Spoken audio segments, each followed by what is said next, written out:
ayer cuando Patricia Bullrich dijo que Cristina se estaba escondiendo,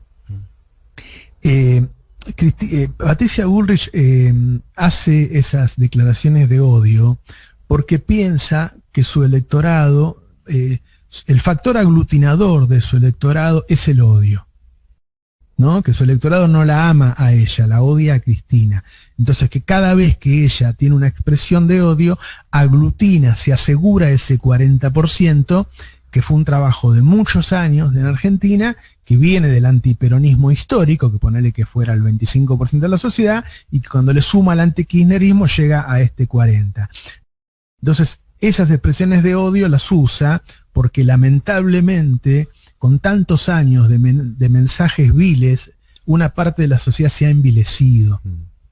Sí, igual entonces, yo creo que como no podemos entrar en guerra con los que están envilecidos, tenemos que hacer una gran gesta de amor nosotros, ¿no? De decir, bueno, comprometámonos con ese sector que está tan mal. Sí, yo creo que cuando ellos quedan tan expuestos en esos discursos de odio es cuando pierden. Yo no creo que todo el electorado de Juntos por el Cambio, ese 40% que los votó este año en las PASO y hace 2 años en las elecciones generales, se sienta a gusto con declaraciones de este tipo, de la misma manera que vimos como cuando Macri el otro día le tiró el micrófono a Nico Munafó de C5N, salieron a repudiarlo incluso personas que nunca en su vida le habían puesto un pero a Macri. Me da la sensación de que cuando salen de sus 2 metros cuadrados, de su zona de confort, empiezan a exhibir este tipo de actitudes, y que son actitudes que no son bienvenidas por la sociedad argentina. Obviamente que hay un sector que sí, que no les importa nada, que se los motoriza por el odio, que son trolls de redes sociales que llevaron esa praxis a la vida real. Pero me niego a creer que el 40% del país esté de acuerdo en una expresión como la que tuvo Bullrich ayer. Me niego a creerlo. No, seguramente, pero tampoco les disgusta, ¿no? O sea, en el electorado habrá una cantidad de gente que se entusiasma con eso. Bueno, lo que se llama eso, ¿no? Factores aglutinadores. Y otro a la que no le molesta tanto, qué sé yo, bueno. Yo creo mucho, bueno, pues lo he leído mucho con respecto al Holocausto, ¿no?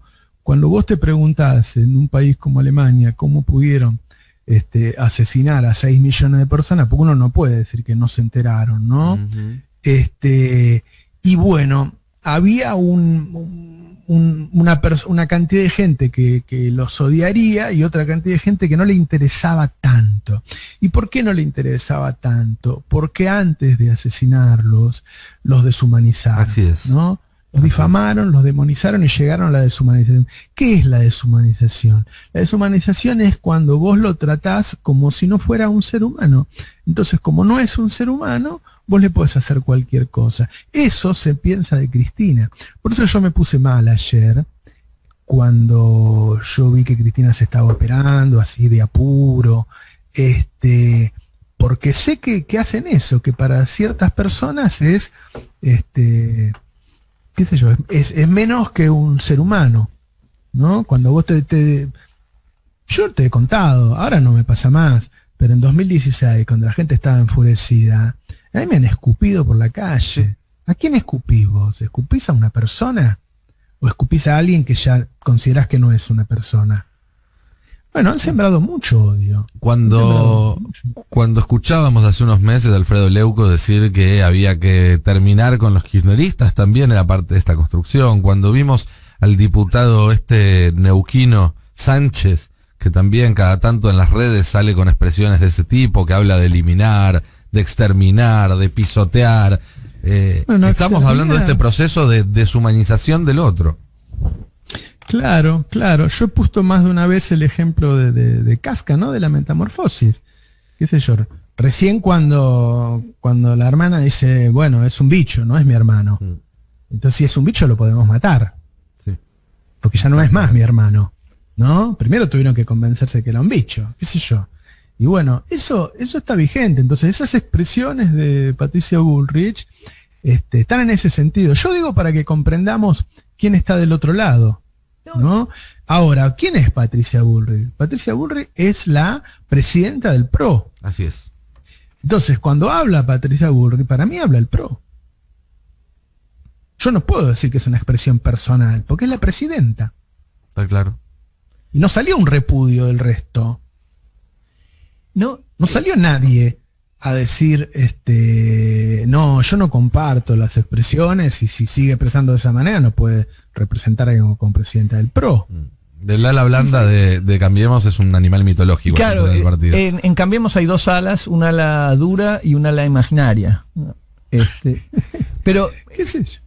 No, porque además, qué sé yo, entonces hay una ala blanda y una ala dura, pero el jefe simbólico del PRO, que creo que sigue siendo el que más poder tiene, es de la ala dura, es Macri. claro. Sí. Y el jefe institucional del PRO es de la ala dura, es Bullrich. Sí.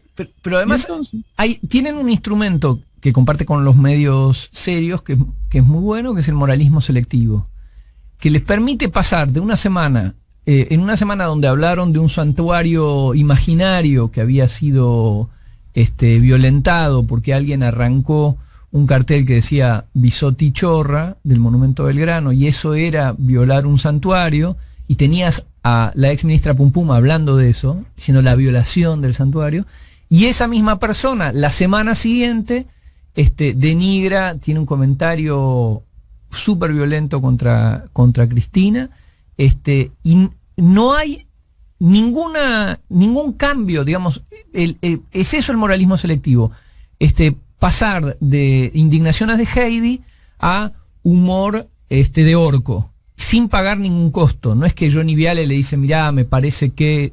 no pagan costos. Y yo creo que les hablan a su electorado más duro, que es lo que vos decís. Si hay un electorado que pide eso y que se siente confortable con eso. Y no pagan costos porque en general hablan con interlocutores que les garantizan ese Sí. free pass, digamos, ¿no? Ese salvoconducto. Ayer leía esta entrevista que le dio Horacio Rodríguez Larreta a un diario de La Pampa, donde en un momento de la entrevista le preguntaron por su actuación como interventor del PAMI ante el caso de Favaloro.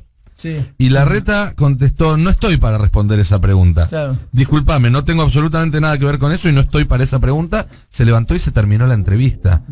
Es decir... no, y después que ellos deben saber, a ver, Cristina se operó un día para el otro, y se operó 3 días antes de un acto programado al que hubo que cambiar. Entonces, bueno, ahora ya sabemos que lo que tenía era benigno y estamos todos contentos, qué sé yo. Pero indudablemente el médico debería tener malestar o qué sé yo, o debería tener el médico desconfianza de lo que iba a encontrar. Le aconsejo que se operara de inmediato. Había un antecedente familiar, la madre de ella había sido sometida a una intervención similar, claro, y luego que sí que falleció. tenés la claro, o sea, entonces todos sabíamos mientras se estaba operando que podía haber algo malo. Por suerte no lo hubo. Pero sabíamos que no era joda lo que se había ido a hacer. De hecho, es una operación importante, más allá de que haya salido bien y que haya sido benigno, es una operación importante. Entonces, teníamos bien claro. Y hay una enorme diferencia con la actitud que tuvimos nosotros con Esteban Bullrich. Así es, lo dijimos más temprano. Claro. Porque a mí nunca me cayó bien Esteban Bullrich. Pero la verdad es que yo veía cómo estaba y te juro que a mí me dolía como si fuera cualquiera.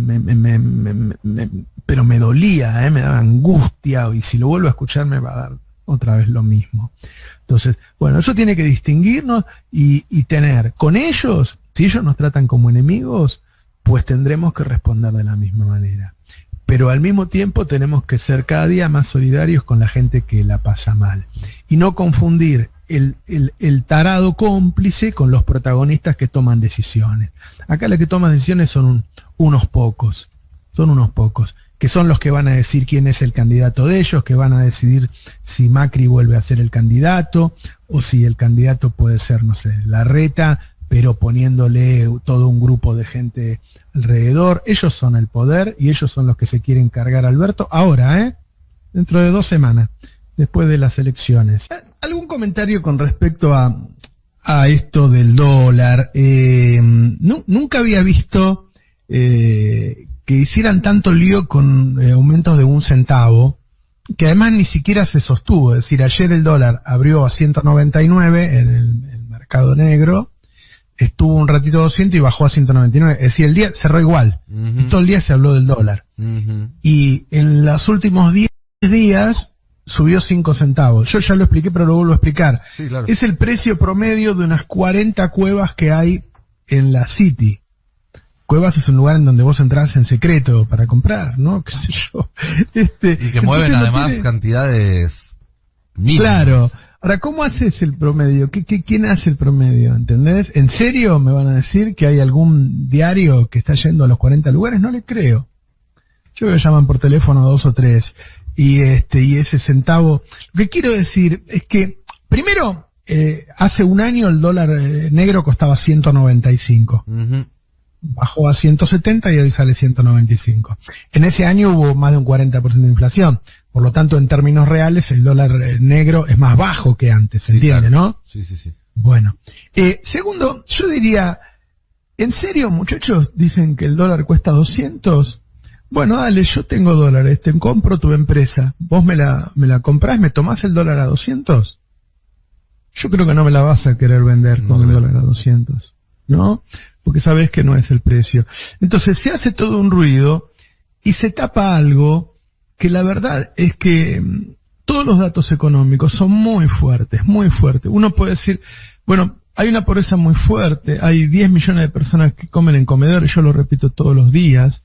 Bueno, Macri dejó 8 y después vino una pandemia. Una pandemia es como una guerra que arrasó todo, ¿no? Ahora vos, ¿cómo vas a salir de ese lugar? Creciendo. El crecimiento de agosto de la economía fue del 13%. Son números, hace mucho tiempo que no teníamos números así. El año va a terminar arriba del 9%. La inversión ya es 20% de PBI. La recaudación está creciendo al 60%. Digo, está todo volando. Todo indica que vamos a crecer este año 9, 9,5 y el año que viene 7. Entonces, vos, si creces el año que viene 7, ya este año la mayoría de los indicadores son mejores que los de 2019. Y algunos mejores de 2018. Bueno, si vos creces 1 o 2 años más así, vas a volver muy cercano a la Argentina que se dejó en 2015. Es decir, vos lo que tenés que hacer es crecer y tomar medidas redistributivas todo el tiempo, ¿no? Ahora, ¿cuál es el problema? El problema es el ruido financiero. Por eso están tratando de meter ruido financiero. Ahora, como no lo están haciendo con mucha eficacia, porque subir 5 centavos el precio del dólar negro en 15 días no se puede llamar una corrida. Entonces hay más diario y más noticias, ¿no? que lo que está pasando realmente en la City. Ayer las acciones argentinas en Estados Unidos crecieron un 11%. Es decir, el hecho de que haya tantas empresas que están ganando mucha guita, bueno, obviamente sube el precio de las acciones. El tema del FMI, yo estuve averiguando por qué estuvieron 12 horas reunidos. Y la verdad que estuvieron 12 horas porque ya están hablando de los detalles. Si están cerca. Había 2 problemas. Uno, el problema de la brecha, que ya como que Guzmán lo fue convenciendo de que firmemos y esperemos, en vez de pedirme que, ¿no? Los convenció también de que devaluar no les asegura que achique la brecha, porque vos podés llevar el dólar oficial a 150 y la brecha y el otro se te va a 300, no te asegura nada. Además, ¿no? Si vos llevas el dólar oficial a 150, tenés 4,5 millones de nuevos pobres. Bueno, eso al FMI indudablemente mucho no le interesa, recordemos Grecia, ¿no? Pero quiero decir que había 2 problemas, el de la brecha y el del déficit fiscal. El de la brecha como que Guzmán los va convenciendo de decir, mira, no me pidas que la achique ahora, arreglemos y seguramente después se va a ir achicando sola porque no hay operaciones a 200 pesos. Nada se mueve a $1 a 200 pesos en Argentina. Te agrego un detalle más, Roberto. Esta es la primera semana de reapertura de vuelos con turismo internacional para la Argentina. Se están recibiendo más de 200 vuelos esta semana. Es 10 veces más. Eso va a bajar el precio porque los extranjeros vienen con dólares y los van a vender a los arbolitos de Florida, con lo cual eso te hace que el precio del blue probablemente para diciembre ya esté bastante más abajo y en enero los que compren, los pocos incautos que compren dólares a 200 van a haber perdido muchísima plata. Claro. Y después lo otro que me decían ayer de esa charla de 11, 12 horas que han tenido es el déficit fiscal, que obviamente es de lo que te habla siempre el FMI. Y más que el número del déficit, lo que el fondo le está diciendo, bueno, el problema a ustedes es que, a diferencia de otros países que tienen déficit y lo financian, ustedes no lo financian. Van a poder financiarse en el mercado interno de esos pesos que le faltan, o los van a tener que emitir todos. Bueno, ayer se financió bastante bien el gobierno, pero ahí hay una pelea por la confianza. Los medios tratan de generarte todo el tiempo de que vos no confíes en el Estado, por lo tanto no le compres bonos al Estado, ¿no? Porque la verdad que al fondo no le importa tanto de cuánto es el déficit, sino si lo puede financiar o no lo puede financiar. Lo que te quiero decir es que cuando vos llegás a esas instancias, está cerca de arreglar. Yo seguramente va a haber una carta de intención en diciembre. ¿Por qué hago tanto hincapié en esto? Porque tiene que ver con tu vida cotidiana, porque tu vida cotidiana se va a arreglar si sigue creciendo la economía como creció estos meses. O sea, ¿y por qué yo creo que va a crecer? Bueno, porque estuvo 4 años cayendo con Macri, porque Macri lo generaba, es decir, Macri te ponía una tasa de interés del 100%, entonces las empresas no podían, no había ningún negocio que fuera viable, no podían ganar plata porque lo gastaban en una tasa usuraria. Macri te subía las tarifas un 3.000%, 3.500%, 4.000%, entonces las empresas tampoco le cerraban los negocios. Macri te abría las importaciones sin cuidar a la industria argentina, entonces es lógico que ahora esté creciendo. O Macri no hacía obra pública prácticamente, y Cato Podi te duplica la obra pública año a año. Entonces, lo lógico es que si vos no tenés ruidos financieros, si vos, y la Argentina va a seguir creciendo, y si la Argentina crece, y se toman medidas redistributivas, seguramente en 1 o 2 años vos decís, falta mucho. Bueno, es lo que digo siempre, no perdamos más elecciones, porque si no, después volvemos para atrás, eso sí, eso ¿no? está claro. Lo que no hay que hacer es perder elecciones. Ahora, lo que yo vi raro, porque vos, no es que vos solucionás todo cerrando con el fondo, ¿no? La otra vez cerramos con los privados y vos decís, bueno, seguimos teniendo un riesgo país alto, qué sé yo. Vos tenés que mantener algo más o menos compacto, algo que cierre, que no le falte mucha plata al Estado, y qué sé yo. Yo creo que tiene que haber un buen debate sobre el tema tarifas, porque ahí se va prácticamente todo el déficit que tiene hoy el Estado. Sí. Y el tema es si esa es la forma, si congelar las tarifas es la forma más eficiente de ayudar a los que menos tienen. Eso es lo que yo me pregunto, ¿no? A mí, por ejemplo, yo tengo un departamento bastante grande en Palermo y me viene una factura muy chiquita de electricidad, muy chiquita. Lo mismo veo que vienen facturas chiquitas en la radio, en la redacción. Es decir, nosotros podríamos pagar mucho más. Entonces, quizá uno debería buscar otra forma de subsidio para los que realmente, para sectores que realmente no lo puedan pagar, y no tener un congelamiento tan generalizado, porque eso te genera el déficit. Entonces, si ahora nosotros anunciamos que vamos a congelar hasta abril y vos firmás en diciembre, bueno, vos vas a firmar en diciembre y no vas a tener una baja del riesgo país, porque va a decir, bueno, y Argentina va a cumplir con eso que está firmando. Entonces, me parece que hay que hacer un buen cálculo. O sea, cuando un país está tan empobrecido, lo primero que hay que distribuir es la riqueza, ¿no? Yo insisto con que acá el impuesto a los bienes personales debería ser el doble, o sea, todo el que tiene una cantidad de dinero importante debería pagar el doble, y que lo que está en el exterior debería ser 5 veces eso. Bueno, entonces ahí el Estado tendría un ingreso mucho más grande. Deberíamos tener retenciones más altas al trigo y al girasol. Es decir, el tema no es si arreglo o no arreglo con el fondo, el tema es quién le paga al fondo. Y lo que le tienen que pagar, o le tenemos que pagar, somos los ricos, ¿no? Ahora, después, los subsidios que haga el Estado, mientras tengamos una porción de la sociedad tan grande bajo la línea de pobreza, que fue prácticamente todo Macri, recordemos que Macri nos dejó una pobreza 41%, y luego la pandemia, que fue como una guerra, tenemos que sin cerrarnos, sin tener posiciones encontradas tan rígidas, ver la forma más eficiente de asistir a esos sectores, ¿no? Que no se nos vaya ningún mango a donde no sea necesario. Me parece que hace falta mucha gestión. Roberto, al gobierno mucha gestión. Vos que entendés mejor de los temas económicos, yo soy un simple periodista de política, ¿por qué es tan difícil un esquema de subsidios segmentados a la energía? Porque, digo, pareciera ser como lo que se viene prometiendo desde siempre y que nunca se alcanza. Yo me acuerdo cuando Cristina hablaba de sintonía fina, pasó una década desde entonces y nunca se pudo aplicar. Sí, bueno, yo ahí siempre discrepé con Cristina, creo que Máximo y Axel piensan lo mismo que Cristina, que es muy importante para las familias.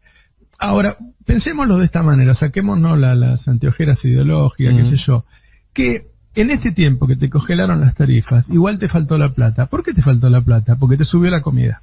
Claro. ¿Sí?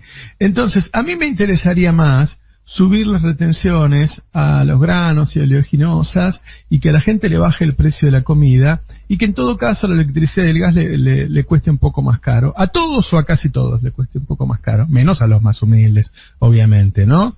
Es decir, yo a la clase media le cobraría un poco más de electricidad y gas, ¿sí? Y haría el mayor esfuerzo porque pueda morfar. Porque lo otro, vos siempre podés gastar un poco menos, ¿no? Yo me acuerdo cuando yo era chico, mi papá me decía, cerrá la heladera. No podía quedarme mirando la heladera. Antes de abrirla tenía que saber qué iba a sacar de dentro de la heladera. Y todos los viajes que yo he hecho, yo tengo muchas familias en España, bueno, amigos en Francia, qué sé yo, y ellos siguen viviendo así. Cerrá la heladera, ¿viste? Sí. Yo me acuerdo cuando era chico que cada vez que dejaba la luz prendida del cuarto y me iba, me cagaban a pedos. Claro. Entonces yo digo, con la comida vos no podés hacer eso, vos tenés que comer todo lo que necesitas, ¿no? Entonces dame comida más barata y yo me banco que me cobres un poco más caro la electricidad o el gas, porque yo eso lo puedo cuidar, tengo alguna posibilidad de cuidar y de bajar el precio. De la comida no. ¿Entendés? Sí. Yo digo que si tenemos ese problema, porque somos un país que está como que hubiera pasado una guerra, ¿no? La guerra de Macri y la guerra de la pandemia, tenemos que ser mucho más flexibles a sentarnos a discutir, y ahí sí, sentarnos, que se sienten, ¿no? Alberto, Cristina, Máximo, Axel, Sergio, decir, bueno, este dinero que nosotros vamos a destinar a toda esta gente que quedó tan dañada de todo esto, ¿en qué nos conviene usarlo? ¿No? Me parece que ahí, porque, ¿viste? Y después lo otro, a mí me gustaría mucho que el gobierno empiece a instalar ¿quién le va a pagar al FMI? ¿Sí? Ya todos sabemos que van a firmar, porque además no hay nadie en contra ¿no? Sí. Creo que no hay nadie en contra de los 5 del Frente de Todos que esté en contra de firmar con el fondo, porque saben porque si no firmamos nosotros, firma Macri o Larreta después, y es peor. Yo lo que digo es que tenemos que empezar a instalar y a dar el debate de quién le va a pagar al FMI. ¿Quién? ¿No? ¿De dónde va a salir la plata? Exactamente. Porque este crecimiento tan bueno que estamos teniendo tiene que llegar a los más humildes. Y en este momento, porque se dio así, porque está pasando en todo el mundo, por los obstáculos, las restricciones políticas, la verdad, hay restricciones políticas, a veces hasta para cobrar impuestos. Bueno, yo digo, las medidas, cuando uno toma una medida, un mes antes tiene que estar generando el clima para esa medida. Uh-huh. Y cuando la anuncia, bueno, hacete una cadenita nacional, ¿viste? Y explícala bien, y poné a todos los gobernadores, y poné a la CGT, y poné a las organizaciones sociales, cosa que los sectores de poder que estén en contra entiendan que tenés el suficiente respaldo para tomar esa medida que estás tomando, ¿no? Yo me imagino, ¿viste? Con las filminas, Alberto, el día que firma, a mí me gustaría verlo con las filminas y decir, bueno, miren, tenemos que destinar este dinero ahora. Pero yo quiero que sepan que no lo van a pagar ustedes. Se va a pagar de esta manera. voy a subir tanto el impuesto a los bienes personales, voy a cobrar un impuesto a las operaciones financieras, o sea, que la población le quede claro, porque además ahí va a entender mejor quién está de un lado y quién está del otro, ¿no? Porque Macri lo que hacía era subirle el impuesto a los trabajadores, el impuesto a las ganancias, subirle las tarifas a la población un 3.000, 4.000%. Cuando yo digo subir las tarifas, digo que sigan a la inflación, de ahora en más, ¿no? Si vos tenés 3 años congelados, que sigan. ¿Por qué? Ellas ganan lo mismo, menos ganan menos. Lo que vos no lo pones, otra vez un impuesto a las grandes fortunas. Diga, ¿por qué yo? Bueno, macho, ¿no te gusta votar a Macri, a vos? ¿No te gusta votar a Macri? Bueno, ahí está. Esto lo pidió Macri, ¿lo tenés que pagar vos? ¿Quién querés que lo pague? ¿Las barriadas? Las barriadas votan peronismo. Págalo vos. Págalo. Empecémonos a decirnos las cosas en la cara. Manieto, vos hiciste campaña para que gane Macri, págalo vos. Digámosle a la gente la verdad. Mira, pagarlo tenemos que pagar. Estos tipos nos metieron una encerrona. Ahora que lo paguen ellos. Porque si no es una pena, vamos a dilapidar. Yo hice una conjunción de datos que voy a escribir para el fin de semana, pero tengo como 100 datos positivos de la economía. Es muy impresionante la diferencia de cómo funciona con este esquema económico, la economía real, a cómo funcionaba con el de Macri. Además, ahora, temo que si no firmamos se pudra todo porque no firmamos, o si firmamos y le hacemos pagar al pueblo el ajuste, se pudra todo porque se lo hacemos pagar al pueblo. Entonces, ¿cuál es el camino inteligente? Firmo, pero lo pagan las grandes empresas. Es que si el peso de la solución recae sobre los mismos hombros de quienes ya vinieron pagando el costo de la crisis todos estos años, entonces la solución se parece demasiado al problema. Claro. Básicamente es eso. Digo, claro. El fondo sí, fondo no. Más allá de las consideraciones ideológicas, hay que pensarlo como algo pragmático.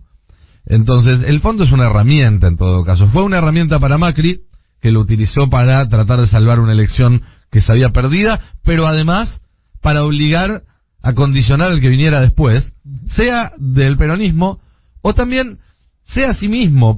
Iba a pararse adelante de todos y iba a decir, miren, nosotros tenemos que pagar esto, y para pagarlo es necesario hacer un ajuste. Es decir, era una manera de autoobligarse o de autojustificar el ajuste que pensaba hacer de todas maneras, y si perdía, de poner en esta encerrona al peronismo. Pero no era un fin en sí mismo. Macri no le interesaba el FMI en sí mismo. Macri fue al FMI en mayo del 18 cuando no le quedó otra. No fue al FMI en diciembre de 2015 o en enero de 2016.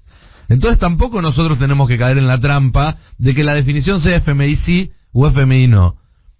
La definición o el razonamiento tiene que ser, a ver, si no firmamos con el Fondo Monetario Internacional, si vamos a un default, si se dispara el dólar y todo eso, vamos a estar mucho peor. Entonces, firmar no es una cuestión de convicción, ni es una cuestión de deber moral, es una cuestión pragmática. Vamos a firmar porque entre las malas opciones que tenemos hoy en día, es la menos peor. ¿Sí? Es menos peor firmar, siempre y cuando se firme algo razonable, algo pagable, que el default. Ahora, si vos firmás y esa firma te hace tener los efectos similares a los del default, entonces tampoco te sirve firmar. Vamos descartando opciones. Tenés que ir descartando opciones hasta encontrar el caminito muy estrecho, porque estamos en un desfiladero, que te permita sortear los próximos meses, los próximos años, y llegar a nuevamente una situación en la que la Argentina tenga una macroeconomía ordenada. Porque después de todo, esa es la base para empezar a pensar en bajar la inflación, esa es la base para empezar a pensar en recuperar el poder adquisitivo de manera duradera, no que dure 6 meses, 1 año, 2 años y después explote todo por los aires. Entonces es cuestión de ser profundamente pragmáticos. Es un momento en el cual todos los que están en el gobierno argentino y en el frente de todos tienen que sopesar las opciones que hay y decidir la que sea menos lesiva para la sociedad argentina. Es el único camino que hay por delante. Pero además, yo te digo una cosa, por ahí a veces hay errores. El peronismo siempre, o sea, la de pagar es una posición de Del Caño o Bregman, que la sostienen porque están lejos del poder, como la sostenía la izquierda en Grecia, y cuando llegó al poder pagó. Y de hecho, durante el kirchnerismo, todos los quilombos que le habían dejado, fue y los arregló, ¿viste? O sea, Cristina le pagó al Club de Pared, le pagó al CIADI, pagó el PF, pagó todo lo que tenía que pagar, y estuvo tratando de arreglar con los buitres también. Y la CUNSA defaultió deuda en pesos. Y la CUNSA defaultió, claro. Digamos todo. Pero la verdad es que, mira, primero, Macri, como bien decís vos, dejó vencimientos. Cuando vos ves los vencimientos de 2022, 2 o 3 mil millones de dólares por mes. Sí. O sea, el tipo es un loco. Por eso dice que puede arreglarlo en 5 minutos, porque firma lo que le pongas. Sí. ¿No? O sea, firmó algo que es imposible. ¿Vos cómo vas a pagar más de 20 mil millones de dólares en un año solo al FMI, más la deuda privada? Ahora, es impagable o es impagable porque acá nadie paga nada. Es decir, si en este país todo el mundo pagara los impuestos, si no se la fugaran, si cobráramos realmente las retenciones a todos los granos que se exportan en vez de se nos van por contrabando, si no nos cagaran con la subfacturación. Yo la otra vez mostré una factura de subfacturación de Aranda. Aranda es uno de los socios mayoritarios de Clarín. Sí. Es uno de los grandes productores de arroz de Argentina y estaba exportando arroz más barato que la cáscara, que el insumo principal. Es decir, nos estaba mintiendo, nos estaba robando Aranda. Digo, si nosotros solucionamos esos problemas, si acá nuestros empresarios que volvieron a ganar mucho dinero pagan simplemente lo que corresponde, entonces no sería un problema hacernos cargo de la deuda, aún con el lío que nos metió. Argentina no es un país pobre, Argentina es un país injusto. Y otra cosa que yo sacaba a la cuenta del dólar, Argentina es un país que hoy debería ser un país de 9, 10 mil dólares per cápita, según PBI, ¿no? Si vos sacás la cuenta a 200 pesos el dólar, te da 4.000. Eso quiere decir que es mentira el precio. Sí, claro. Porque si no seríamos, qué sé yo, Haití, ¿viste? O sea, el dólar no cuesta 200 porque si no seríamos un país de 4.000 dólares per cápita de PBI. Entonces, no es un país pobre, es un país injusto. Es el 8º territorio con riquezas agropecuarias, bueno, lo dijiste vos ayer, ¿no? Mineras, ahora eólicas, vaca muerta, qué sé yo, así. En vaca muerta hay 2 billones de millones de dólares, 2 billones, y verá el loco. Y si la gente paga impuestos, esto no es un problema. Esto es un problema porque este es un país con un capitalismo de pillaje, donde todos roban, ¿no? Donde todos se evaden, donde nadie paga impuestos, ¿viste? Donde se llevan los barcos de contrabando por el río Paraná, qué sé yo. Si no, o sea, si se siente un tipo serio y hace cumplir las leyes y qué sé yo, y no debería ser un problema. Así que y voy a seguir repitiendo esto todo el tiempo, si esto se firma en marzo, decir, yo lo que quiero saber, yo quiero que el día que se firme, me digan quién lo va a pagar. Ahora, yo apoyo que se firme, yo no soy un loquito, ¿viste? Además, yo soy peronista. Yo lo que quiero que quede claro es quién lo va a pagar. Y después eso, tenemos que tener, esas millones de personas que han quedado en esa situación, debería ser un compromiso de todos, un compromiso moral, hacernos cargo de que estén no bien, muy bien, que no reciban bolsones de cosas que los engordan y le hacen daño, ¿sí? Que hay que volver al territorio. Nosotros tenemos organizaciones sociales muy buenas, como la Cámpara, como Levita. Tienen que tener los clubes para que vayan los chicos, tienen que tener buena salud, hay que asistirlos de manera, tiene que ser un compromiso de todos, una gesta nacional, que esa gente esté lo mejor posible, ¿no? Sí. Y yo creo que con esos proyectos, con proyectos de justicia, con proyectos de amor al otro, qué sé yo, es como le vamos a ganar a las posiciones de odio que están planteando ellos.